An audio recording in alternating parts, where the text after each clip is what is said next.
Time is running out. THWACKcamp on April 17th and 18th is calling your name. It's a free 2-day virtual extravaganza with insights from IT professionals and thought leaders. You'll have the opportunity to boost your IT expertise, connect with industry minds, and win big.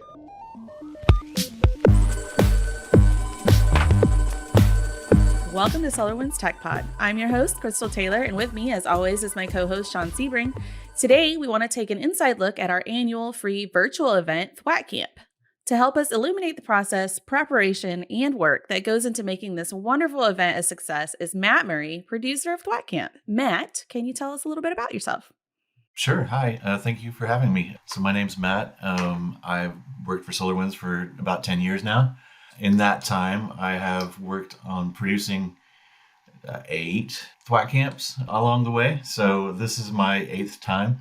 And this time I'm kind of steering the ship. So it's been an adventure starting from kind of scratch and now kind of learning all about THWACK camp and SolarWinds and now kind of leading the whole initiative. Now, to give us a little bit of color for anyone out there who doesn't know what THWACKcamp is, because that's a word that doesn't make sense if you don't know what we've got going on.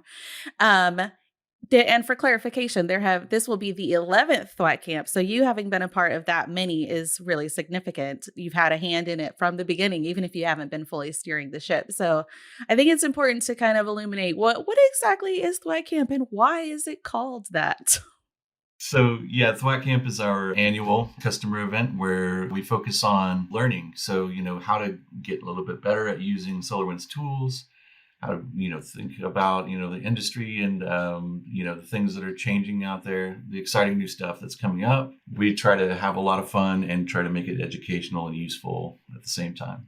Yeah, absolutely. And for anyone who doesn't know where THWACK comes from, it is our community platform. Our community site is called THWACK. So THWACKcamp came from the community site. And it's really, as we like to refer to it internally, a love letter to the community, right? It's our way of giving back to our community for all of the help that they give each other and to us as well throughout the year. So being able to give a little bit back in the form of education and fun and prizes, because there are prizes too, is something that we love to get to do. I like to think of it as like a con. Con as in convention, not a con as in... Okay, touche. Very good clarification there. Thank you. As a convention con, right? So, your favorite video game company, or in this case, your favorite IT software company, and then you as the consumers of said game, or in this case, the tools that you're using to support your organizations. Yeah, you get to go hang out with the developers, with the engineers, the people who build and design, and in this case, support you on that community. So it's a really cool way to just kind of engage with some of the stuff that you work with every day. Yeah, you brought up, the people that you engage with. So there's quite a lot of people that are involved in making this event happen. Well, let's start with the ones who are going to be on camera, the people that you're going to see at THWACKcamp, which, by the way, is happening April 17th and 18th, 2024. So we were lucky enough to get 3 different customers to come join us and talk about their experience this time. We're very excited that we got 3. We got one customer who is using SolarWinds Service Desk, and another customer who's using our database tools, and another one who is actually using SolarWinds Observability Platform. So very excited that we were able to get them on board. Yeah, and that leaves, I think, 18 internal speakers. So people like me and Kevin Sparenberg and Sean will be there with all the bells on to talk to people live in the chat as well. Keeping on customer speakers for a moment, I think that what's really interesting for me that we get to be able to talk to them about how they're using this every day. Like, we work at SolarWinds, so obviously we know about the products and we use them on a regular basis, but it's very different using them in the real world and being able to talk to them and have them showcase what they're doing and how they're using things for, because we sometimes work very inside the box. And so they have more of an idea of like, oh, I needed to figure out a solution for this specific use case, and let's figure out how to do that separately. That happens all the time on THWACK. Being able to share those stories and give them a little bit of visibility is always really nice. And it's genuinely lovely to talk to them. Yeah, it was cool to meet Jeremy Mayfield, who was a THWACK MVP and been a SolarWinds user for like a long time. And he has gone through the whole journey. Now he's director of IT. He used to have like a whole bunch of on-prem devices that he was managing, and now it's like 100% cloud. So it was really cool to hear his story. It's also cool because it represents the journey of SolarWinds and the different products they've offered. And as an organization, I wouldn't say transitioning, but adopting cloud into the portfolio as well. Right. So as part of his journey, he journeyed at the same pace with SolarWinds, kind of moving towards, okay, well, obviously this industry is moving towards cloud. So he is now in an organization that's adopting cloud only for their technology. And so it's great that SolarWinds was able to keep pace with that, because if we weren't heading in that direction, then Jeremy wouldn't have been able to stick with SolarWinds, right? So it's just cool to see that our customers are on a journey, and as a software development company, we're in the same trajectory as them. We've talked a bit about the who's going to be there. I mean, obviously, people who are going to be there are going to be other customers and people who are looking at maybe SolarWinds and don't know if they want to buy it and they're looking to learn more about it. And all of those people will be in the chat. And the chat is a lively place. If you have not attended a THWACK camp before, it is a lively, very fun place. But let's talk about all of the people behind the scenes that it takes to get this thing off the ground. Because we've been working on this now for about 6 months. And by the time THWACK camp gets here, it'll be closer to 9 months of us making this thing happen. So tell us a little bit about what kind of effort goes into that and how many teams are involved, really. Yeah, it's an enormous effort. We started working on this, I want to say back in August, something like that. And it's going to finally air in April. I've had over 100 meetings about THWACK camp along the way. We have 13 sessions. So each session has kind of like a discovery phase, where you don't really know what the story is. And you go out and you start talking to people and try to figure out what you're going to talk about. And then once you make it through that discovery phase and like, okay, I think that we have a good idea. We have a good starting point now. Then there's like a series of script outline sessions where we kind of get into the details a little bit more. And then there's like a dry run phase, and then there's the recording phase and all that kind of stuff. And I have 4 producers who work with me on each of these sessions.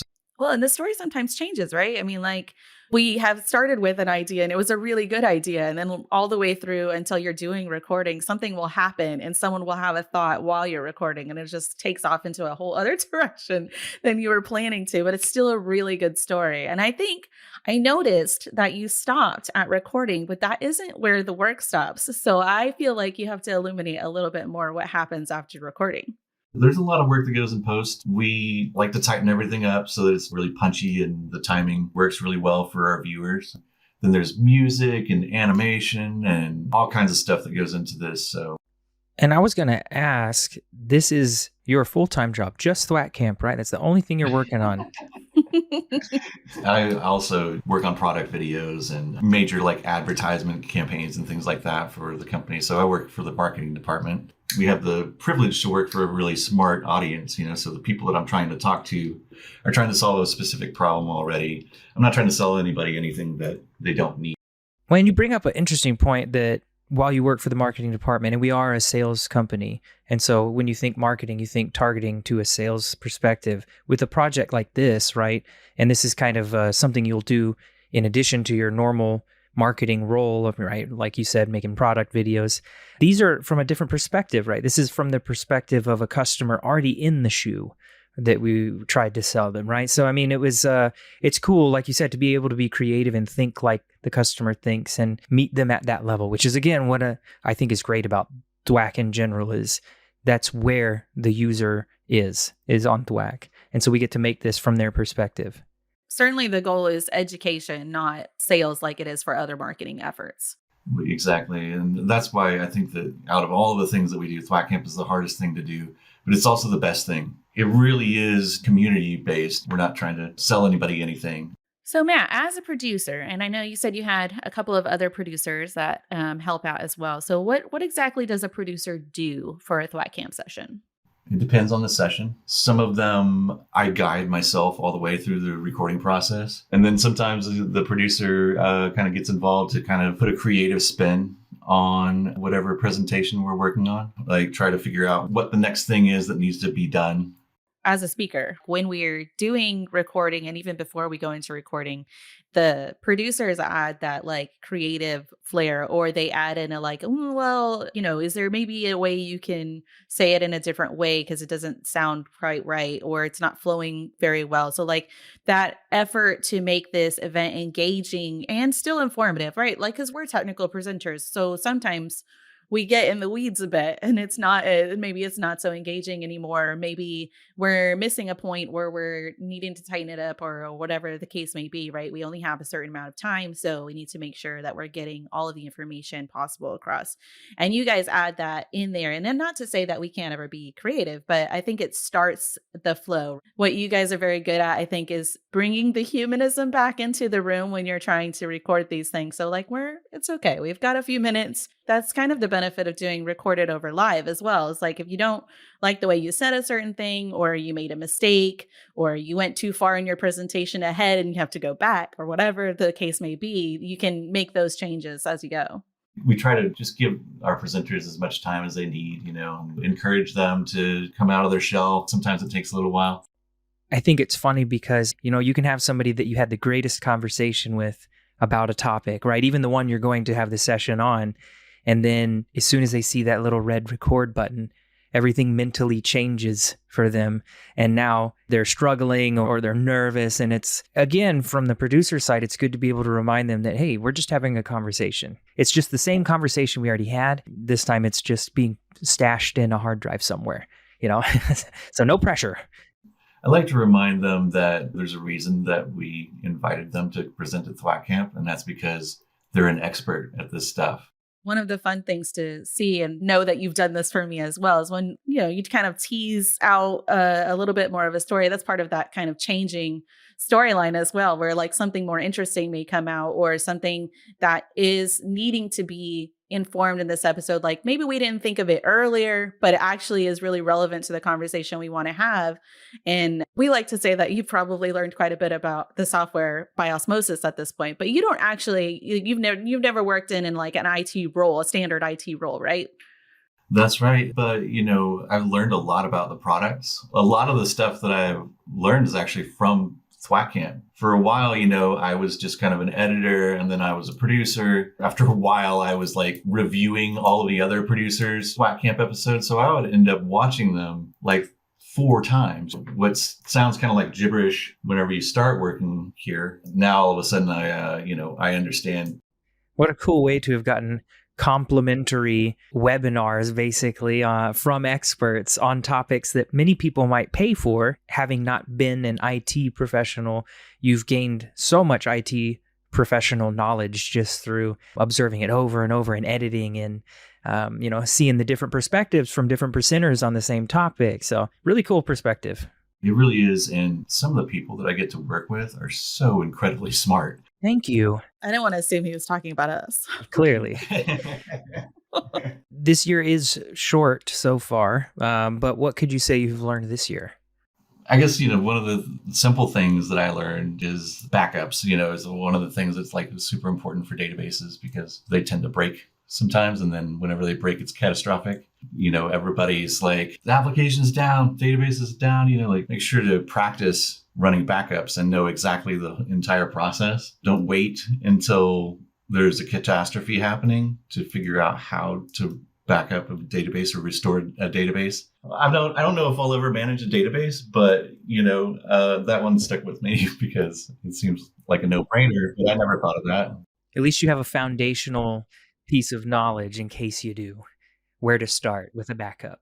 I think that advice is good advice no matter really what you're doing. I think it's Karen Lopez who says that your backups are only as good as your restores. So if you don't test your restores and like the whole process that it takes to recover from that, no matter what you're doing, let's say it's video footage, let's say it's your game save files, right? If the cloud save isn't working and you don't have a localized backup, well, you might have lost all your progress, for instance, right? Like your backups are only as good as your restores. If you can't restore the backup, then you're in as much trouble as if you didn't have any backup. Even in other tools, it's true, right? Sometimes you go in to make some configuration changes, and if you don't hit the save button before you close the page or the application, or if the blue screen of death hits, then it makes sense if the database is 90% of what the organization is running off of, then yeah, that thing better be backed up. For my part, because I learn something every year too, but for my part this year, I learned more in the security session that we have than I've learned in any THWACK camp previously, because security is not a thing that I deal with. I mean, as a user, I have to deal with security on a regular basis. But like from that perspective of like what goes into all of these processes and protocols and everything that get rolled out, I think that was like the most interesting conversation I have ever been a part of, period. Like not just THWACKcamp. I think that was just so interesting to sit there and listen to experts and people who work on this every day about all of that goes into implementing security protocols and changes and all of this stuff in a global company was like mind blowing. That was a really cool conversation. I'm just so glad that I ran into Josh one time. He's a red team ethical hacker for SolarWinds. We were doing an all hands meeting. I was part of the crew helping set up cameras and things like that. And Josh was going to be a presenter to talk about some security stuff. And I was like, you're going to be a presenter at THWACKcamp now because like this is a cool story right here. I can just tell right away that he was, going to have an interesting perspective on things. So That's another cool thing about your role, right? Is knowing that THWACKcamp will eventually be right around the corner. You can always be just kind of conscious of listening to a cool story and being like, wow, that would actually make a great story to tell at THWACKcamp. And just being able to spot, recognize, and I'm sure I can speak for this personally, the people on the other side of that invitation are very excited that someone was interested in their story. It's a really cool opportunity to share something that you were passionate about. In theory, everyone in this community is passionate about their IT, right? So it's just cool to be able to focus on looking at cool stories all the time. It is exciting to be a part of. And as a person who's attended THWACKcamp every year since its inception, when I got to be a part of it the first time, I was way excited. My excitement is still there, but it's not as crazy as excited as it was the first time, I think. I think that this year is going to be really solid. We kind of had the opportunity to kind of just make it whatever we want. We selected, topics and presenters people will be interested in. Who's involved in the selection process? Like the three of us, you, me, and Kevin Sparenberg, we were like a three-headed THWACKcamp monster. For Kevin and I, THWACKcamp is an exciting thing that we get to do. And we're super passionate about making sure that the content is going to be something that the community wants to get. Like it's very important to us that it is an educational event and we are covering as many bases as possible in the time frame that we have. And we have the best speakers for the job. I was a very big part of getting those customer speakers, and it was very exciting for me to be able to say we could have 3 customer speakers. It's like you said earlier, we've had customer speakers in the past, but usually we can't have very many of them. It's very hard to coordinate schedules because obviously THWACKcamp is not their full-time job. And, sometimes SolarWinds monitoring and observability stuff is not even their full-time job, right? Like they have a million other things that they're doing. This is just one small part of it. So arranging all of that stuff is a bear sometimes. So it's nice to be able to have 3 customer speakers this year and be very excited about that. I don't know if I can say what I learned this year, but I'm going to do it anyway. And it's not necessarily something I learned this year. It's kind of an appreciation, but the THWACK missions, man. And the reason this is echoing for me right now is because the way we just talked about Matt's exposure to so much IT knowledge just through osmosis, but like this is a THWACK community. It's a free community. And you can just show up there, participate in THWACK missions, observe experts have problems, and then other experts help solve those problems. I mean, what a wealth of knowledge, man. And again, this is a gift back to the community because those missions are something that we develop and we put out there. And while you don't get a certificate you can put on your desk, you learned something from that mission, right? Completing a THWACK mission. And you got points. It's just such a cool thing, putting out there a gamification in the community to help drive education. And I just think that that's so cool. And I know, Chrystal, you're so big into education. And I'm like, man, what a cool thing that is free. Like it's just out there in the community. Go talk to other nerds like yourself and talk about products and learn about a new product that you don't touch today, but you think you might be interested in and messing with, right? If that's kind of the direction of your career path. But yeah, it's just really cool. And again, since Matt came from non-IT, he's exposed to all this stuff. I'm like, anybody can just start learning if they wanted to. Yeah. You should always be learning. That's my philosophy. Always be learning something. I'm going to switch gears a little bit. What is going to be live versus what is pre-recorded? And what does that mean for the audience?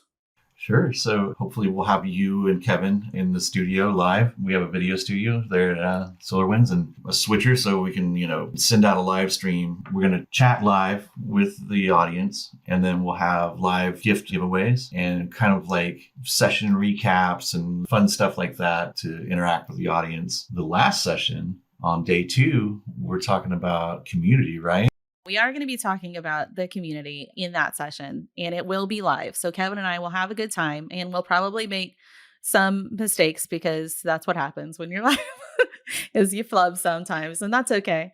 We're there to have a good time. But I think that it's really important to me to emphasize that our speakers, our presenters are going to be active in the chat during their sessions, and some of them even the whole time during the event. So if you have questions come up, those are the people to ask the questions about their session. They're going to be there, and we're going to have other experts on as well. And I think it's really important. And I'm sure our MVP community will also show up in force like they always do to help answer questions in the chat. But when we're doing our live session, I'm not going to be able to answer any questions in the chat during the session or during the live breaks, right? That's not going to be a thing that I can do. That's a benefit to doing the pre-recorded. I mean, other than the other benefits we already mentioned is of like being able to edit out mistakes and flubs and, make sure it's engaging. And aside from that, any other thing that you're doing, like if you have to wait for it to finish, I mean, I know we're going to be showcasing some product features, and like that might include adding something in. We can't show things like passwords, and we can't, all of those things that you can't show if we were doing it live would be a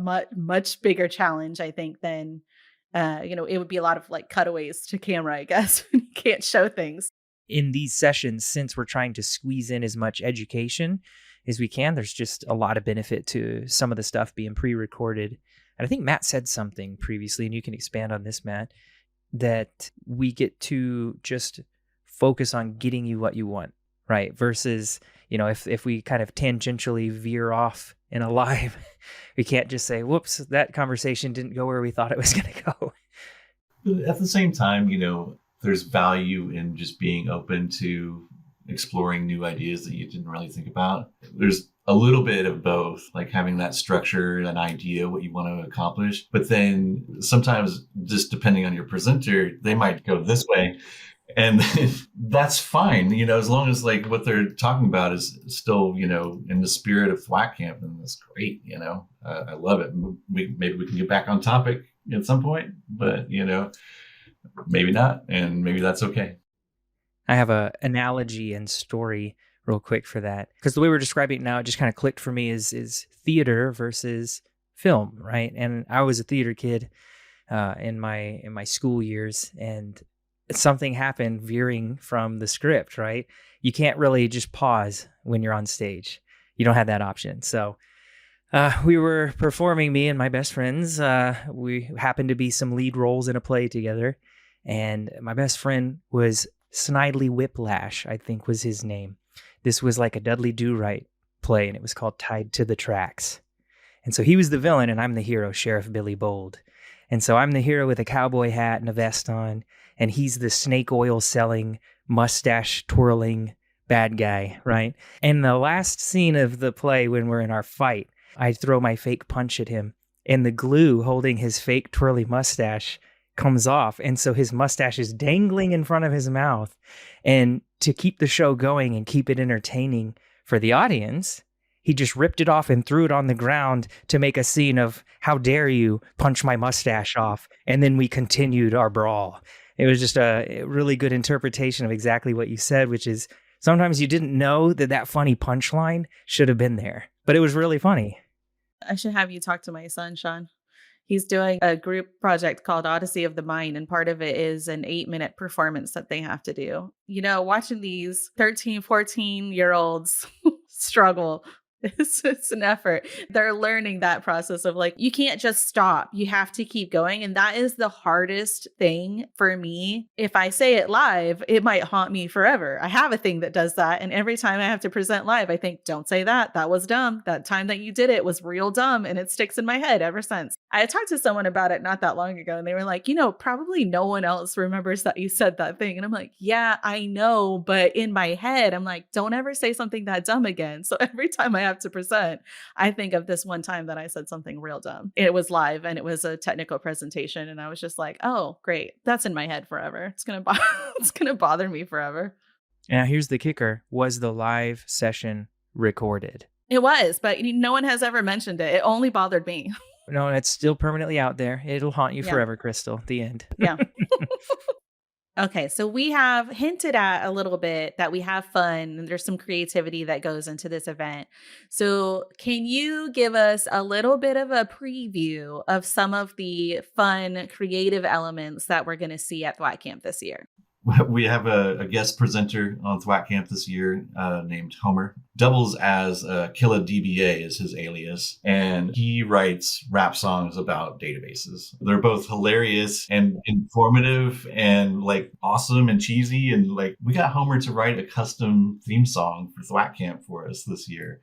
And yeah, as well as being a presenter in a session, I'm super excited about that. I know we normally do. If anyone who has attended THWACKcamp in the past, we have breaks besides the live breaks, right? Like there's a coffee break and that kind of thing. Usually we are in the past, we have played some of our fun videos that are usually very short and were used for social media for something or another. And we have lots of those, in which case, for most people that don't know, our multimedia team often is featured in these videos. So now that I know people behind the scenes nowadays, I'm like, I see a video that I've seen before a million times, and I'll be like, I know that person. Those little fun creative bits, and they're highly requested every year. I'm sure we'll make another appearance because they can. And I think there's even a playlist out there on our YouTube channel if you wanted to experience those little fun videos. There's hundreds of silly videos. Also, we always get so many comments about the music playlist. In the run up to the show starting, we usually run like 30 minutes of silly songs. They're amazing. If it's a really good playlist, that's memorable. But if it's a terrible playlist, that's even more memorable. I know people who will remember a terrible playlist, and that means that the knowledge probably stuck with them more too, because they just remember that session and how terrible the song was beforehand. But it's an important element to putting a camp like this together. No, it's great. I think it has a lot of like 80s influence in the tracks that we'll play up. Usually they're like kind of 80s influenced songs, but they're very fun. All right. Well, then I'll ask the last question, which is a fun question. Which session are we each most excited for? I mean, Silos Are for Grain is a fantastic session. It gets quite technical. I really like whenever we get to deep into the demo and stuff like that. And then Bloop, oh great, another bleep and alert. Like that one's like awesome because of the evolution of the functionality, talking about anomaly detection and alert reduction and things like that. So both of those are, I think, great, super interesting sessions. I haven't seen it yet, but the Silos Are for Grain one I imagine is going to be great because it's Cheryl and Kevin. And for those out there, Cheryl Nomenson is one of our SolarWinds Academy trainers. So she is an excellent candidate for teaching you things about our products. This is her whole job, and she's wonderful at it. And I think that session probably is going to be really good. Well, my favorite session is going to be Homer's rap song. So I just found out about it today. Decided it's going to be my favorite session and can't wait to hear it. My creative side is heavily influenced by others' creativity. And I'm like, man, I bet I could make a fun song or rap or even a limerick now that I'm here in Ireland about ITSM. And I'm like, that's just such a fun spin to put on it. And it make it so much more entertaining to be relatable, making it into a song. So I'm super pumped for that. I can't wait to hear it. Well, I'm now waiting for your release to happen, so I'll be expecting that. My favorite session, as Matt mentioned, is the Playing 4D Chess, a modern IT security story. I hinted at it earlier, talking with Josh Van Hoos and Noelle Barbie about implementing security controls company-wide and all the process it takes to do that. It's super interesting. It's not really something that we've done before where we got to have this broader security conversation. I really enjoyed talking to them and getting to hear about their day-to-day work and like what that looks like and what it looks like for our company also. I mean, there's a layer of interest there because they work for SolarWinds. So me being able to hear about how they've implemented controls that I do know I experienced working with the teams to implement those things as a user and hearing like the whole process. Those guys are great. I like talking to them anytime I get a chance to. They're wonderful. They're very gregarious, but they clearly are very passionate about the work that they do and lifting up others in the IT department here. And I applaud that all day, every day. Now I have a favorite line from this that included gregarious.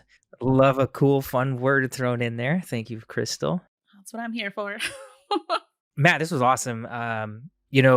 Even working for SolarWinds and being part of the THWACK community myself, these kind of things feel like they just happen, and clearly they don't, right? There's so much work into it. There's even a joke in there about this being your baby that took 9 months to come to fruition, as we've mentioned throughout the episode. But yeah, no, a ton of work, a ton of things to consider, a lot of effort put into it. And I think it's actually one of the coolest things that it's both live and recorded. And so the day of, you can think about all the anticipation that the folks that are in the recorded session that they have waiting for their session to air so that they can chat with the community about it. And then as well as our amazing hosts, Chrystal and Kevin, to be there live to kick off the event for us, right? So it's been really great gathering some insights from you, Matt, and I appreciate it. Thank you, Sean. It's great to have you. I'm excited about your session as well. I think there's a couple of things I want to pick your brain about on that session. So I'll get in touch with you. Good. I'll be there. Always continuing learning. Well, if you'd like to join us live for this event, it's April 17th and 18th, and you can register now at THWACKcamp.com. Thank you, listeners, for joining us on another episode of SolarWinds TechPod. I'm your host, Chrystal Taylor, joined by fellow host Sean Sebring. If you haven't yet, make sure to subscribe and follow for more TechPod content. Thanks for tuning in. Matt. Woo-hoo! Wow.